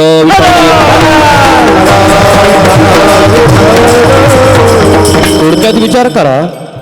100 मुलं ज्यांना आहे असे आंधळे धृतराष्ट्र, महाभारतातला प्रसंग. 100 मुलं आहे, 100 मुलं आहे. जगाचा मालक भगवान कृष्ण परमात्मा त्यांच्या पाया पडतोय. भगवान कृष्ण कुणाच्या? धृतराष्ट्राच्या. आंधळे धृतराष्ट्र. सत्ता आहे, संपत्ती आहे, बोल आहे, ऐश्वर आहे, सर्व आहे, सर्व आहे. भगवान परमात्मा पाया पडतो. पांडव पाया पडतात, कौरव पाया पडतात. सर्व काय पृथ्वीचे सम्राट राजा धृतराष्ट्र आहे. पण चलतीच्या काळामध्ये त्यांनी वाईट केलं. आपल्या डोळ्यासमोर आपल्या घरातल्या नात सुनेला निर्वस्त्र करण्याचं पाप त्यांनी होऊ दिलं. थांबू शकलं नाही. द्रौपदीचं वस्त्रहरण होताना थांबवण्याची ताकद असूनही राजा धृतराष्ट्र शांत बसले. काळ हा बदला घेतो, लक्षात ठेवा. चलतीच्या काळात जर तुम्ही पाप कराल, चूक कराल तर तो काळ तुम्हाला एक ना एक दिवस समोर आल्याशिवाय राहत नाही. त्याचा परिणाम काय घडला? एवढा चांगला काळ होता की जगाचा मालक कृष्ण परमात्मा त्यांचं दर्शन घेत होता. एवढा धृतराष्ट्र राजा मोठा, सत्ता संपत्ती वैभव सर्व असतानाही त्याने एवढं पाप केलं. त्याचा परिणाम हा झाला, कौरव पांडवाचं युद्ध झालं. युद्ध झाल्यानंतर 100 कौरव मेले, कौरव संपले, पांडव ही पृथ्वीचे सम्राट झाले. आणि तोच धर्मराजाच्या आणि वळसणीला तुकडे मोडण्यासाठी, भाकरी खाण्यासाठी, जगण्यासाठी धृतराष्ट्र आलेला आहे. काय काळ बदलला. एक काळ असा होता, कसा, जगाचा मालक पाया पडत होता, 100 मुलं होते, वैभव होतं, ऐश्वर्य होतं, सर्व काही होतं, पण त्याचा दुरुपयोग केला काळाचा. त्याचा परिणाम त्याच पांडवांच्या वळसणीला आणि तुकडे मोडण्यासाठी राजा धृतराष्ट्राला यावं लागलं. काय काळ आहे. बरं, हे पांडवांचा विचार करा. जवळजवळ 100 कौरव एकटे भीमाने संपवले होते. भीमाने संपवले. आणि भीमदादाला एकच काम होतं, त्याला बुद्धीचं काम देतच नव्हते. त्याला काम कोणतं होतं. आडदान होता भीमदादा. त्याला एकच काम होतं, तू डबा घ्यायचा आणि धृतराष्ट्राच्या आणि रूम मध्ये जायचं आणि त्यांना जेवण घेऊन जायचं. भीमदादाला एवढं काम. भीमदादाने करायचं काय, जेवण घेतलं, धृतराष्ट्राच्या खोलीमध्ये गेले की तो डबा तिथे ठेवायचा आणि धृतराष्ट्राला दररोज एक गोष्ट सांगायची. कोणती. आज तुमचा एक मुलगा मी असा मारला, अशी लांबून गोष्ट सांगायची. त्याची मानच अशी पिळली. तो नको नको बोलत होता, रडत होता, रक्ताच्या चिळकंड्या निघत होत्या, पण मी नाही त्याला सोडलं, मारलं तुमच्या त्या मुलाला. दुसऱ्या दिवशी सांगतो, तुमच्या दोन्ही मुलाचे तर हातपाय असे ऊस पिळल्यासारखे पिळले, रस निघतो ना उसाचा, तसा रक्त गळत होतो. नको नको म्हणत होता, ओरडत होता तुमचा पोरगा, पण मी नाही ऐकलं, मी त्याला मारलो. तिसऱ्या दिवशी सांगतो, त्याचे तर पायच मी तोडले. दररोज वेगळं वेगळं कारण असं वर्णन करून दररोज एक मुलगा कसा मारला दररोज भीमदादा सांगताय. विचार करा, आपल्या डोळ्यासमोर आपला मुलगा कसा मारला असं वर्णन करून जर कोणी आईबापाला सांगितलं तर त्यांना जीवन जाईल का हो. घशाच्या खाली घास जात नव्हता. बरं, ही गोष्ट किती दिवस झाली. 100 मुलं म्हटलं 3, 3.25, 3.5 महिने. फक्त हाडाचा सापळा शिल्लक राहिला. धर्मराजाने विचारलं, का हो काका, तुम्ही तर अशक्त दिसताय, जेवण नाही का. जेवण आहे. मग असं का. म्हणे तो त्याचं कारण भीमदादा आहे. का. तो एक एक गोष्ट सांगतो, आज तुमचा मुलगा असा मारला आणि आतासा मारला. जेवण कसं जाईल हो, कसं जेवण जाईल. धाक पडला, भीती वाटली आणि दुःख होतंय, कसं जाणार. भीमाला सांगितलं, भीमा एक काम कर, तू दिवसा जाऊन गोष्ट सांगतो ना, दिवसा जेवण नको नेऊ, तू दुसऱ्याकडे जा, तू संध्याकाळी जेवण घेऊन जात जा. भीमदादा म्हणे, संध्याकाळी तर निवांत आहे, काही काळजी करायची, 8 ते 10 चालू देऊ आपली गोष्ट. पुढे चालून तीर्थयात्रेला गेलेले विदुर काका आले आणि रात्री त्या धृतराष्ट्राकडे गेले आणि त्याला फटकारला. लाज वाटते का तुम्हाला. पांडव चांगलं सांभाळतात असं तुम्ही बोलतात. अहो, तो भीमदादा कुत्र्याला भाकरी टाकतो तशी तुम्हाला भाकरी टाकतो आणि त्या भाकरीवर तुम्ही जगतात. अरे, कधी तुम्ही त्यांच्याशी चांगला व्यवहार केला का. कधी चांगला व्यवहार केला नाही. ते धर्मात्मे आहे, ते तुम्हाला सांभाळते. यात काय विशेष आहे. अहो, काय बसला, जा भगवंताचं भजन करा, एकांतात जा. रात्रीच्या वेळेस आंधळे असूनही नाईलाज झाला. रात्रीच्या अंधाराचा फायदा घेतला अंधारामध्ये आणि चाचपडत वाट सापडत गेले. हरिद्वारला चंडिका देवी आहे त्या ठिकाणी, त्या डोंगरावर गेले, त्या पर्वताजवळ गेले, जंगलात गेले आणि तिथं राहू लागल्यानंतर खाण्याचा प्रश्न आहे, राहण्याचा प्रश्न आहे. विचार करा, एक काळ असा जगाचा मालक पाया पडत होता, पण आज काय परिस्थिती आहे. जंगलामध्ये राहत आहे, वनवा लागला, सर्वत्र आगीने पेटलं जंगल आणि मध्येच त्यांचा प्राण गेला, पळता सुद्धा आलं नाही, जीव वाचवता आलं नाही.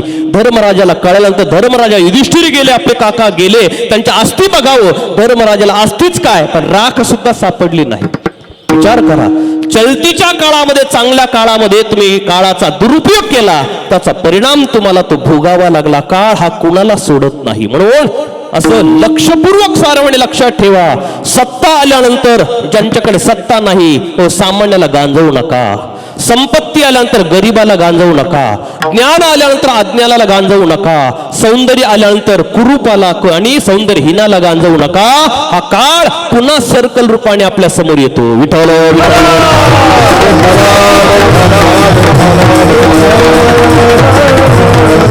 तारुण्यामध्ये, तारुण्याच्या मध्ये न माने कुणाशी ज्ञानभरा सांगता. अड्डो बीजन्मानस्मे कोण्यस्तु सदृशमया यक्षदास्य मोदेशे इति ज्ञान होता. माझ्यासारखा कोणीच नाही, माझ्यासारखा असा तारुण्यामध्ये राहतो जैसा मैसानो ठिका पुरा उगाची, असे ज्ञानोबराय सांगता. असा तारुण्यात राहणारा व्यक्ती, तारुण्यात तो इतका विषयांध होतो की आणि चांगल्या आई बहिणीकडे वाईट नजरेने पाहतो, वाईट कृत्य करतो. त्याचा परिणाम त्याला पुढे तो काळ सामारा येतो. त्याचीच पत्नी जाते, त्याची मुलगी पळून जाते किंवा त्याला काहीतरी भोगावं लागतं. हा काळ आहे, सामान्य समजू नका. हा काळ पुन्हा आपल्याला आणि पुन्हा येत असतो. याकरता एक वेळ देवाकडे नाही आपण आणि दुर्लक्ष केलं तरी चालेल, पण काळाकडे दुर्लक्ष करू नका. काळाचा दुरुपयोग करू नका, काळाचा सदुपयोग करा. म्हणून कान्होबा महाराज आपल्याला सावध करतायत, बाबा हो, काळ करीत बैसला से लिखागा. याकरता काय करायचं म्हणायचं महाराज काही करू नका, सोपं आहे त्यासाठी तुम्ही रामाचं भजन करा. विठोबा रखुमाये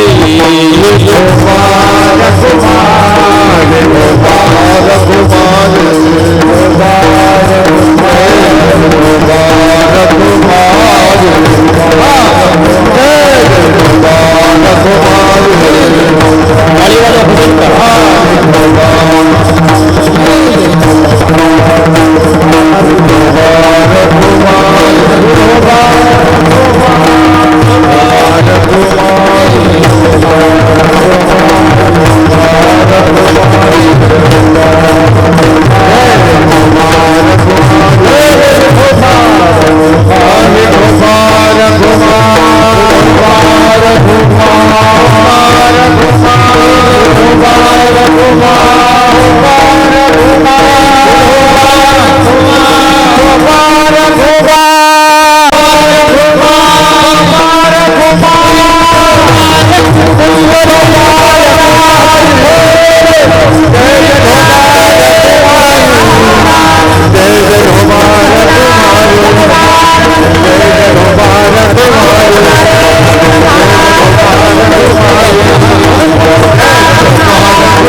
गातो वासुदेव मे ऐका, चित्त ठाये ठेवून भावे का, डोळे झाकून रात्र करू नका, काळ करीत बैसला से लेखागा.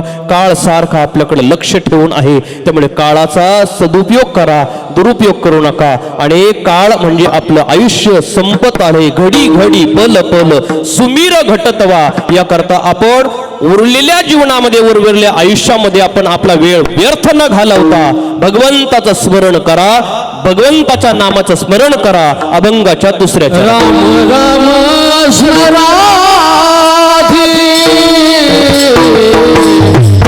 राम राम स्मराधी, राम राम स्मराधी,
राम राम स्मरा आधी आम्ही विषय संपवतोय. आपण रामाचं स्मरण करा. स्मरण करण्याकरता सांगितलंय. संसार करायचा असेल तर अधिकार लागतो आणि परमार्थातही काही साधनं करायची असेल तर अधिकार लागतो, पण स्मरण करण्याकरता अधिकाराची गरज नाही. संसारामध्ये अधिकाराची गरज आहे. प्रथमच एखाद्याला वोटिंग मतदानाचा अधिकार जर आणि प्राप्त करायचा, मतदान करायचं असेल, अधिकार काय लागतो? त्याचं वयोवर्ष 18 पूर्ण असावं लागतो, हा एक नियम. आणि तो भारत देशाचा नागरिक असावा लागतो, हा दुसरा नियम. तेव्हा तो हा अधिकार प्राप्त करू शकतोय. लग्न करायचं असेल मुलीचं तर अधिकार आहे, वय किती लागतंय बोला? मुलीच्या लग्नासाठी वय 18 वर्ष पूर्ण लागतं आणि मुलाचं लग्न करायचं असेल तर 21 वर्षाच्या पुढे. ऐकणे हा नियम आहे, अधिकार आहे. संसारात अधिकार आहे, तसा परमार्थ सुद्धा अधिकाराशिवाय नाही.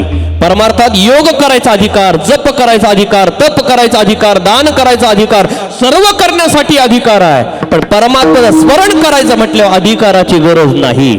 लहान असेल, मोठा असेल, गरीब असेल, श्रीमंत असेल, स्त्री असेल, पुरुष असेल, सुशिक्षित असेल, अशिक्षित असेल, माळकरी असेल, बिगर माळकरी असेल, कोणी असेल, केव्हाही कुठेही कसंही भगवंताचं स्मरण करू शकतोय. इथे अधिकाराची गरज नाही. एवढं सोपं साधन सांगितलंय. म्हणून बाबा हो काय करा?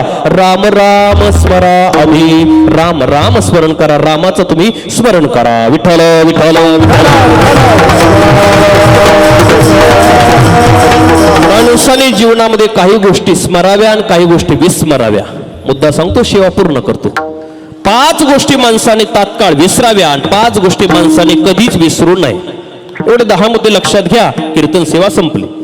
5 गोष्टी माणसाने कधीच विसरायच्या नाही आणि 5 गोष्टी जागेवर विसराव्या, तात्काळ विसराव्या. कोणत्या 5 गोष्टी माणसाने तात्काळ विसराव्या याचं चिंतन लक्षात घ्या. पहिला नंबर आहे, माणसाने निंदा विसरावी. कोणी जर आपली निंदा करत असेल, आपण कानामागे टाका आणि पुढे चाला. कानामागे मारू नका, ते मागे टाका तो विषय आणि दुर्लक्ष करून पुढे चाला. तेव्हाच आपल्या जीवनामध्ये आपण यशस्वी व्हाल. जर कोणी निंदा करत असेल तर आपण समजा माझा अपमान केला, निंदा केली, मला पुरस्कार दिला, हा भाव ठेवा. आपण वाटचाल करा, त्याच्याकडे दुर्लक्ष करा. तेव्हा जीवनामध्ये समाधानी आणि यशस्वी व्हाल. निंदा करू नका. माणसाला होतं काय? दुर्गुण चघळण्याची सवय तुम्हाला, मला, प्रत्येकाला. माणसाने दुर्गुण चघळू नये. सद्गुणाचे उहापोह करा, दुर्गुणाला झाकण्याचा प्रयत्न करा. पण होतं काय? तुला कळलं का रे अमकी अमकी अशी अशी बरं का, चौघात 4 चौकात जाऊन सांगतो. तुला कळालं का रे अमका अमका असा 4 चौघात दुर्गुण सांगतोय. आणि सद्गुण जर असेल, अरे एखाद्याने चांगलं काम केलं तर 4 चौघामध्ये जाऊन कोणी बोलत नाही, ही शोकांतिका आहे. दुर्गुण असेल माणसाने 4 चौघात जाऊन सांगू नये. सद्गुण असेल तर चौघामध्ये जावं, गर्दीत जावं, सांगावं अमक्या अमक्या मुलाने चांगले मार्क्स पाडले, अमक्या अमक्या मुलीने चांगलं कार्य केलं. सद्गुण माणसाने 4 चौघात सांगावे. आणि दुर्गुण असेल एकांतात जाऊन त्याच्या कानात जाऊन समज द्यावी, अरे हे वागणं बरं नव्हतं का. दुर्गुण माणसाने एकांतात जाऊन त्याला सुधारण्यासाठी सांगावे आणि सद्गुण माणसाने 4 चौघामध्ये चघळावे. अशी वृत्ती माणसाची असावी. निंदा जर कुणी करत असेल आपण ते मागे टाका, तो विषय डोळ्या कानाच्या मागे टाका आणि पुढे चला, तर जीवनात यशस्वी व्हाल. निंदा करणाराला जर आपण प्रतिकार केला तर आपण सुद्धा आपली गती कुंठित केल्याशिवाय राहणार नाही. विठ्ठल विठ्ठल. याला बरीच प्रमाण आहे. आपली वेळ संपुष्टात आली. तुकोबराय सांगतात, आपण ज्याची निंदा करतो त्याचं पाप आपण पैसे न घेता आणि साफ करतो. साबण जशी कपड्याचा मळ घालवते तसं आपण ती काम करत असतो. याकरता निंदा कुणाची करू नका. जो निंदा करत असेल त्याच्याकडे दुर्लक्ष करून जर चालाल तर जीवनामध्ये यशस्वी व्हाल. प्रसंग बघा, परमपूज्य गाडगे बाबा प्रवास करतायत. बसला हात दिला, बस थांबत नाही म्हणून आडवे झाले. बस ड्रायव्हरने त्यांना नाही नाही ते बोलले. काही कळतं का? आता गाडगे बाबांना कोण ते ओळखणार नाही. साधू मंडळी आणि प्रचारात नाही ते बोलू लागले. निंदा केली गाडगे बाबांची. गाडगे बाबांनी शब्द सुद्धा प्रतिकार केला नाही. गाडी निघून गेली. दुसऱ्या गाडीने गाडगे बाबा गेले तर 2 तास लोक त्यांची अपेक्षा करता, 1000 लोक त्यांची वाट पाहताय. गाडगे बाबा आले म्हटलं सर्व टाळ वाजू लागले, भजन करू लागले, फटाके फुटू लागले. कोणी आरत्या करता, माता भगिनी औक्षण करता गाडगे बाबांचं. त्याच गावातला व्यक्ती अगोदरच्या बसमध्ये त्यांनी हे दृश्य पाहिलं की गाडगे बाबांना ड्रायव्हर कंडक्टरने शिव्या दिल्या, निंदा केली, पण म्हातारा एक शब्द बोलला आणि तोच म्हातारा इथं गळ्यामध्ये हार घेतोय. भानगड काय? लोकलमध्ये तिकडे टोले खाले, शिव्या दिल्या लोकांनी, ऐकाने त्यांना शिव्या दिल्या आणि इकडे हार घेतो. काय भानगड आहे? त्याला प्रश्न पडला, कन्फ्यूज झाला तो आला गाडगे बाबांचं दर्शन घेतलं. बाबा एक विचारू म्हणे. विचारा. 2 तासापूर्वी बस ड्रायव्हर कंडक्टर तुम्हाला नाही ते आणि बोलणे, टोमणे मारले, म्हणजे बोलले, निंदा केली.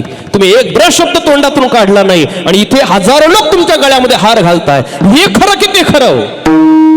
हे खरं की ते खरं?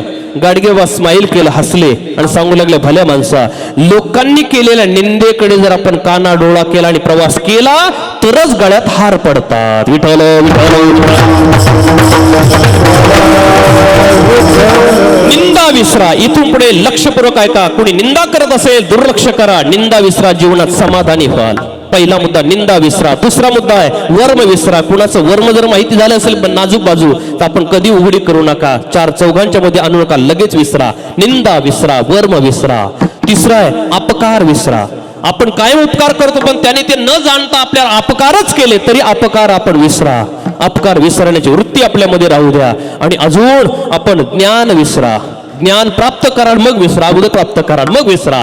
आणि पाचवा मुद्दा आहे माणसाने या चार गोष्टी निंदा, वर्म, अपमान, आपलं अपकार आणि ज्ञान ज्याच्या अनुषंगाने राहता तो देह तो सुद्धा विसरा. देहाचा विसर पाडी मग या पाच गोष्टी माणसाने विसराव्या.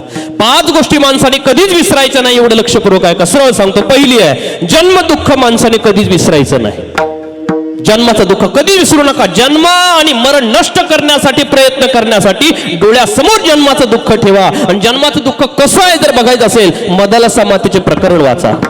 जन्म दुःख कसं आपल्याला ज्ञानोबराय सांगतायत. ज्ञानोबराय सांगतात जन्माचं दुःख कसं आठवावं. डोळ्यामध्ये गेलेला खडा जसा माणसाला क्षणभर निवांत बसू देत नाही, कायम त्याची आठवण येते, तसं जन्माचं दुःख माणसाने काय स्मरणात ठेवा, विसरू नका. त्यातून आपल्याला मुक्त होण्यासाठी प्रयत्न करा. विठ्ठल विठ्ठल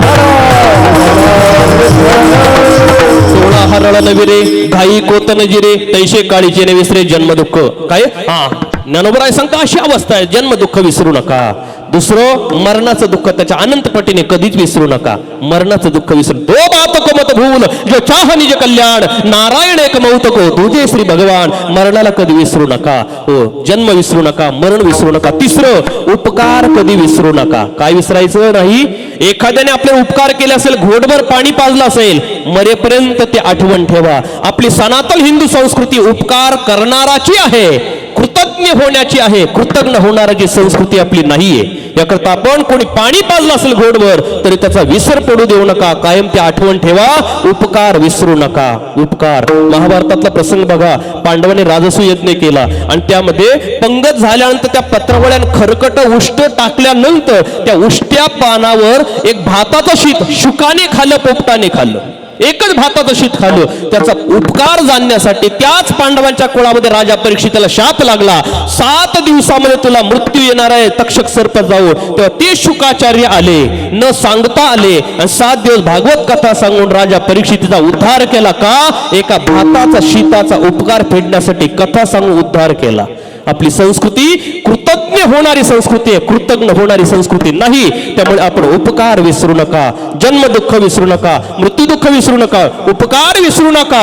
अजून संतांना विसरू नका. काय सांगू आता संतांचे उपकार मज निरंतर जागविते. माणूस माणसाजवळ माणसासारखा बसतो आणि बोलतो ना, त्याचं एकच कारण आहे संतांचे विचार. विठ्ठल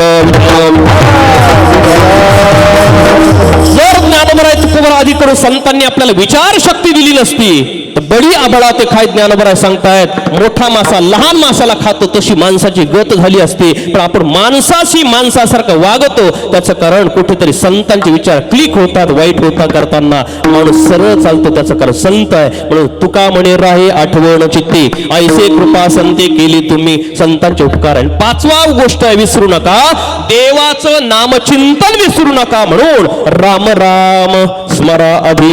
आधी म्हणजे आता, अगोदर. ऐक ना, राम राम स्मरा आधी. काय करा? लाहो करा गाठ घाला मुळबंदी. लाहो करा म्हणजे त्वरा करा, घाई करा. लाहो करा गाठ घाला मुळबंदी. सांडा वावोगी या उपाधी लक्ष लावून राहा गोविंदी. भगवंताकडे आपलं टार्गेट, आपलं ध्येय भगवान परमात्मा असावा. देवाने आपलं निर्माण केलंय शरीराच्या व्यवस्थापनासाठी, मेंटेनन्स साठी. आपल्याला घरदार, कामधंदा, शेतीवाडी सर्व करणं गरजेचं आहे. पण याच्यासाठी जन्माला घातलं हे जर मनात असेल हा न्यूनगंड आहे. आपल्याला विशेष काहीतरी करायचं आहे, ते ध्येय आपलं गोविंद असावा. विठ्ठल विठ्ठल.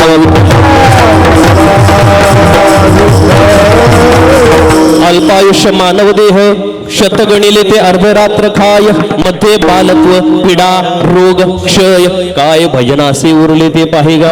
100 वर्षाचं आयुष्य त्यात अर्धी झोपेत गेली, काही आजारात गेले, काही लहानपणात गेले, काही खेळण्यात गेले. राहिलंच काय? हो काहीच नाही बाबा. हो आता मी बोलतो, या क्षणाला पुढच्या क्षणाला बोलेल याची गॅरंटी नाहीये. म्हणून क्षणभंगूर नाही भरवसा, वारे सावध, तोडा माया तोडा आशा, काही न चले मग गळा पडेल फासा, पुढे हुशार थोर आहे उळसा. हुशार राहा सावध राहा बंदे, हुशार राही ना बे साहेब राजी रखणावे. सावध राहा बेसावध राहू नका. आपण रामाचं स्मरण करा. विठ्ठल विठ्ठल विठ्ठल. काही थोडा बहुत लागपाठ, करा भक्तिभाव करा बळकट, तन मन ध्यान द्या लावणी नीट, जरी करणे असेल गोड शेवट गा. शेवट जर गोड करायचं असेल तर आपण काय करा, राम राम स्मरा आधी. अशी अवस्था आहे. हे सर्व वर्णन केल्यानंतर तरीही समाज दुर्लक्षित आहे, लक्षच देत नाही आपल्या गायनाकडे, आपल्या गीताकडे. कान्होबा महाराजांनी पाहिलं, शेवटी कान्होबा महाराज आपल्या डोळे आपल्या सर्वांच्या समोर आले आणि सांगू लागले, बाबा हो, इतर वासुदेव तुमच्याकडे दारात आल्यानंतर गायन करत असेल, गीत असेल, भगवंताचं गाणं गात असेल, नवीन वस्त्र घेत असेल, तुमच्याकडून दान धान्याचं घेत असेल, तुमच्याकडून वस्त्राचं दान घेत असेल, काही तुमच्याकडून रकमेचं पैसे रूपाने आणि धनाचं दान घेत असेल, पण मला ते दान देऊ नका. मी हात जोडून तुम्हाला सांगतोय, विनवणी करून सांगतोय. बरं, मोठ्यांनाच नाही, लहान मोठं स्त्री पुरुष सर्वांच्या समोर हात जोडून विनंती करून सांगतोय, मला ते दान नकोय. पैशाचं नको, वस्त्राचं नको, वा धान्याचं नको, फक्त तुम्ही राम म्हणा एवढंच मला दान हवंय, बाकी दुसरं काहीच नको. अभंगाच्या शेवटच्या चरणात. विनवितो सकळ जन,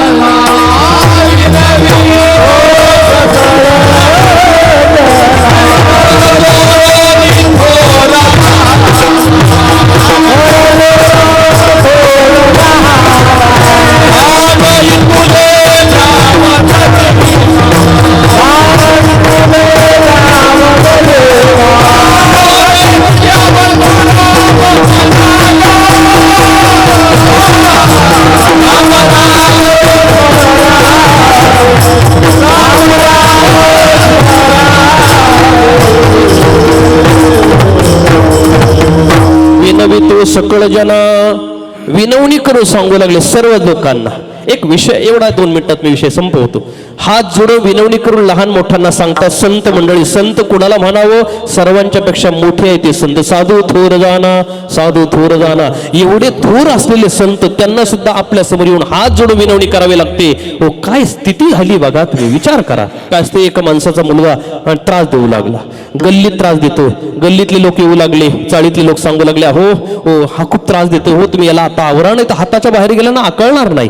बापाने त्याला घरात घेतलं, 2-3 आणि थोबाडामध्ये मारला आणि सांगतो अजिबात चांगलं आणि वाईट वागायचं नाही. तो सांगतो हो आता अजिबात वाईट वागणार नाही बाबा, द्या सोडून. सोडलं, जाऊ द्या, मुलगा सुधरेल. व 8 दिवसांनी पाहिलं तर अख्खी चाळच सांगायला येऊ लागली, बघा इतकं तुमचं पोरग इतकं त्रास देतं, इतकं आणि वाईट करतंय, असं करतंय. बापाने घरामध्ये घेतला, बेल्ट काढला कमरेचा आणि बेल्टने त्याला मारलो. तो सांगतो बाबा आता अजिबात करणार नाही, व आता नाही, मी आता चुकलं माझ्याकडून. बापाने सोडलं. पुन्हा 8-10 दिवसात पूर्ण सानपाडा आपला काय म्हणतात त्याला जुईनगर, अख्खं जुईनगर चर्चा करू लागलं. बापाला सांगू लागला, हे पोरग आहे की काय, किती त्रस्त केलाय, किती त्रास देतोय, कुणाला सोडत नाही, त्रास देतोय, काय करावं, किती याचा आतंक झालाय. बापाने त्याला घरामध्ये घेतलं, खांबाला बांधलं आणि अशी काठी घेतली, काठीने मारला, त्याच्या अंगावर काठी मोडली. हो, त्याचा प्राण जाण्याची वेळ आली, फक्त प्राणच टिकून राहील, तोंडात रक्त पडलं. आई आडवी, अहो जाऊ द्या, मरेल तो, मरेल तो. आणि तोही सांगू लागला, बाबा आता कधीच नाही, वाईट वागणार नाही, द्या सोडून. बापाला वाटतं आता जीवच जायचं राहिलाय, आता द्या सोडून, सुधरेल. आता सोडलं ना, नवी मुंबईमध्ये त्रस्त केलं. अख्खी नवी मुंबई पेपरला त्याचीच बातमी, टीव्हीला त्याचीच सर्व येऊ लागली. हो, काय करावं बापाने, त्याला काय करावं, आता काय करावं बापाने. हो, त्याला बापाने घरात घेतलं, खुर्चीत बसवलं, बाबा त्याच्या खाली बसले. बाबाने हात जोडले, सांगितलं अरे माझ्या बाबा आता नको रे तसं करू. हे कसं आहे, आलं लक्षात? तसं सर्व सांगितलं. अरे देह असा आहे, नरदी असा आहे, काळ असा आहे, तसं आहे, जरी तुम्ही तरी ऐकत नाही ना. शेवटी कान्होबा महाराजांना हात जोडावा लागले. अरे माझ्या बाबा, हात जोडून विनवणी करून सांगतोय, आता असं नका करू. विनवितो सकळ जना, कर जोडून थोरा लहाना, दान इतले द्या मज दिना, म्हणे तुक्या बंधू राम म्हणा गा. फक्त राम म्हणा, यापेक्षा दुसरं काहीच करू नका, एवढंच मला दान द्या. असा कान्होबा महाराजांचा उपदेश. हा अभंग अज्ञानाला ज्ञानाकडे नेणारा, अज्ञानात तिमिरामध्ये असणाऱ्याला सुद्धा आणि प्रकाशक तमसोमा ज्योतिर्गमयो मृत्युर्माम अमृतम गमय, ज्ञानाकडे प्रकाशाकडे घेऊन जाणारा हा वासुदेव प्रकरणातला एक वासुदेव आहे. याचा पहिल्या चरणाचा काही अंशाने आणि विचार करण्याचा प्रयत्न केला. सेवेला या ठिकाणी पूर्णविराम देऊया. भगवंताच्या कृपेने, साधू संतांच्या कृपेने आणि गुरुवर्यांच्या मुखातून जे काही श्रवण करण्याचा योग आला त्यातून मांडण्याचा प्रयत्न केला. शिवा प्रभूचरणी समर्पण करूया. सर्व संत मंडळी, ज्येष्ठ श्रेष्ठ वारकरी, सर्व सातकरी मंडळी, मृदंग वादक आहे का नाही? हो, 4 मृदंग वादक आहे. 4 झाली बाबा, आता 5वा नका, 4च लागतात. 4च लागतात, आता वाढवू नका बरं का. हां, 4च लागतात. हो, 1 लागला तर पुढे कोणतरी बसेल, आहेत दादा आहेत, पण 4च लागतात. 4 लागतात ना शेवटी. हो, ते 4 मृदंग वादक आहे, गायक मंडळी आहे. खूप सुंदर असा सोहळा आहे. एवढा आणि परिसर एवढा, माता भगिनी, पुरुष बांधव एवढा उत्साहाने हा कार्यक्रम करताय. आणि खरोखर मी पुन्हा बोलतोय, मी तोंडावर म्हणजे असं विनाकारण स्तुती नाही, पण वस्तुस्थिती व्यक्त करणारा व्यक्ती आहे. या बरं महाराजजी, वस्तुस्थिती आहे का हे मंडळ एवढं सुंदर आहे. आता अध्यक्षांच्या बरोबर मी जवळजवळ 1 तास बसलो. हो, त्यांच्या चेहऱ्यावर त्यांच्या बोलण्याचा उत्साह पाहिला की महाराज, हो सप्ताह म्हणजे असं झालं पाहिजे. 2 महिन्यापासून झटतोय महाराज, आणि 2 महिने इथून पुढे गेल्यानंतर आम्हाला सर्वांना धावायचं आहे, कार्यक्रम चांगला झाला पाहिजे, बस एवढंच त्यांच्या ध्येय आहे. काय बघा तुम्ही, हो अशी अवस्था आहे. आणि आपले नानांचं तर विशेष नाही. नाना म्हणजे समाजकारणाला पडलेलं परमार्थाचं स्वप्न आहे नाना. आणि या सर्वांच्या मध्ये एक बघायला मिळालं बरं का, अध्यक्ष साहेब आहे आनंदराव साहेब. हो, ते रोडे नानाचा मोठेपणा व्यक्त करतात. रोडे नानाशी बोललो त्यांना अध्यक्षाचा मोठेपणा, अध्यक्ष खजिनदाराचा मोठेपणा, म्हणजे स्वतः मोठे असून दुसऱ्याला मोठं समजणं याला खरा मोठेपणा म्हणतात. ही मंडळी खरोखर महान मंडळी आहे. त्यांना सहकार्य करणारे आपण सर्व परमार्थ करणारी मंडळी आहात. आपण हेच करा, महान व्हा. पण मी महान आहे असं बोलू नका.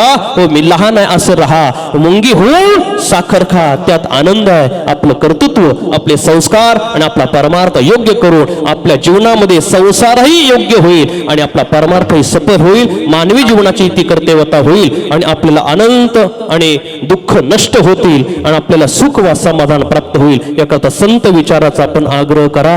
संत विचारानुसार आपण अग्रेसिव्ह व्हा आणि आपलं जीवन सुफल, सुसंस्कारित आणि सुज्वळ करून घ्या. झालेली सेवा प्रभूचरणी समर्पण करून सेवेला पूर्णविराम. ज्ञानेश्वर